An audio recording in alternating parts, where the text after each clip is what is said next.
Bonjour à tous, c'est Vinu Nico. On se retrouve pour notre rendez-vous du week-end avec un cépage blanc, pas très connu mais que vous avez certainement goûté sans le savoir. Allez, on y va avec le chenin.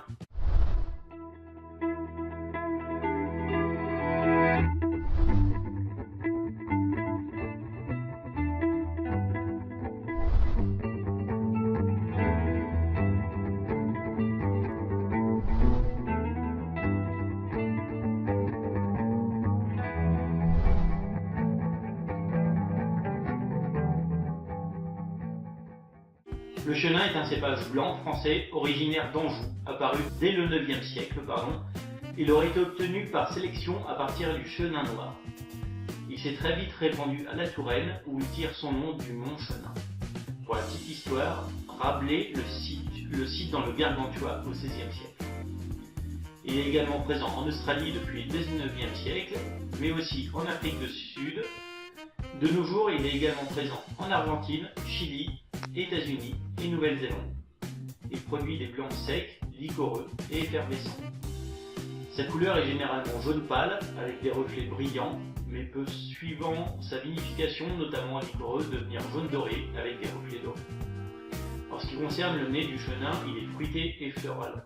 Il révèle des arômes de citron, de coing, d'amandes grillées et de fleurs d'acacia. En bouche, l'attaque est vive et ample. Son goût très complexe avec des notes de fruits jaunes, des fruits secs, d'agrumes, de fleurs blanches et de miel. Pour des dégustateurs qui sont peu avertis, il peut parfois être confondu avec le chardonnay lorsqu'il est vinifié en vin blanc sec. De par sa diversité des vins qu'il produit, il est difficile d'en faire une généralité sur son vieillissement. Mais si on devait faire simple et résumer, il ne faut pas conserver les vins effervescents. Pour les vins blancs secs, on les gardera entre 5 et 8 ans. Et pour les vins liquoreux, ils ont une durée de vie assez longue.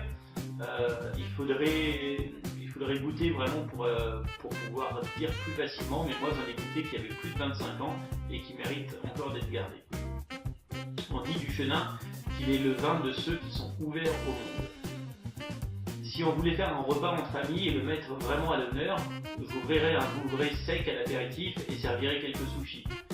Pour le repas, j'ouvrirais un savonnière qui produit donc des vins blancs secs et le servirais avec des filets de rouget ou de gambas accompagnés de courgettes poêlées. Pour le dessert, un coteau du Lélion servi frais sur une tarte tatin. Le chenin est généralement vinifié en monocépage, c'est-à-dire tout seul. Cette vidéo se termine et j'espère que le chenin n'a plus de secret pour vous. N'oubliez pas de mettre un petit pouce bleu pour nous aider. Bon week-end à vous et à très bientôt.